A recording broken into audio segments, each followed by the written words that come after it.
It's the tiny town north of Webcke that was put on the map by very nearly getting blasted off the map.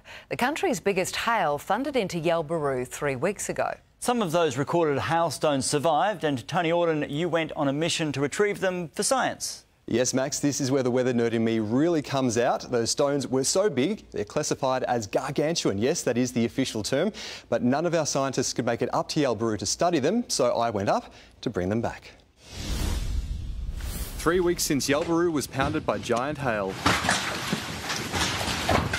Locals are still cleaning up and recounting the terror. It's just like World War III coming, it was just horrifying. To me, it was like a meteorite was coming through. Chunks of ice punctured cars, shattered solar panels and rooftops.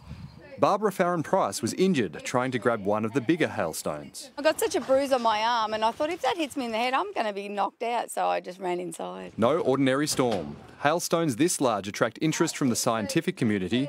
Luckily, Barbara kept hers in the freezer. This is actually quite a lot smaller compared to when we actually got it, because it's melted. So now to preserve them as best possible. But the lead researcher is stuck in Melbourne, and this ice is outside Webcke. So these hailstones are some of the biggest to fall in the country and on Earth, and researchers are desperate to get their hands on them. Here we have dry ice. It's at -80 degrees.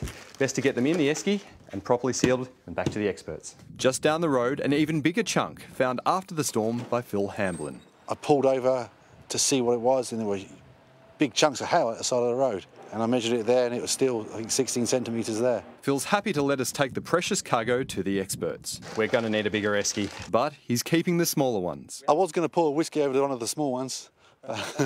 No time for that. We were on a mission for science.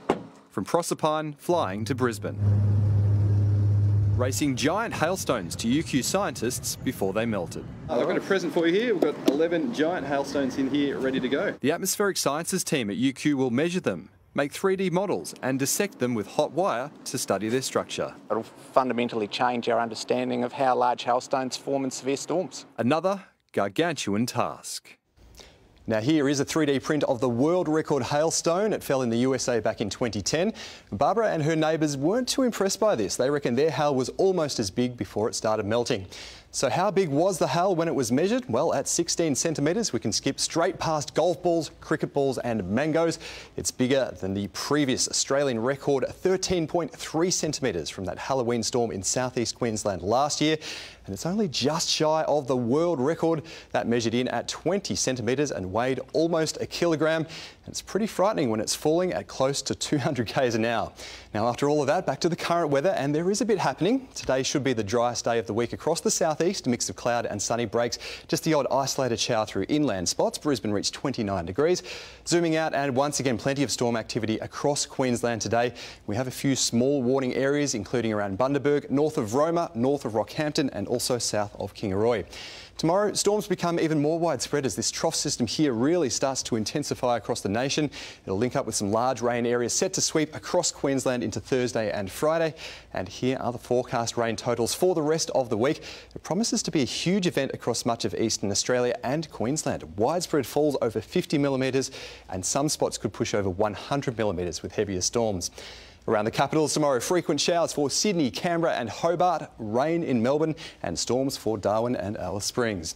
Back to northern Queensland, a couple of showers on the east coast, though you couldn't rule out a rumble in Townsville or Webcke. In the south, severe thunderstorms, a good chance around Roma and Emerald, and across the western downs, that's more likely to be showers and weaker storms along the east coast. Now back to the southeast, get that washing off the line again. Wet weather picks up from late morning into the afternoon.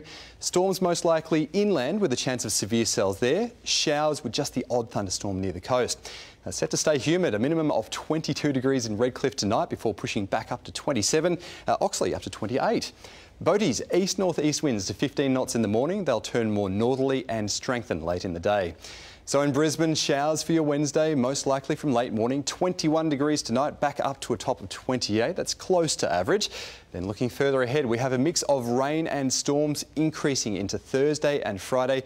We could see a few periods of heavy rain in that time too. In Ipswich, staying hot and humid amongst the wet weather, tops of 30 and 31 degrees into Thursday and Friday.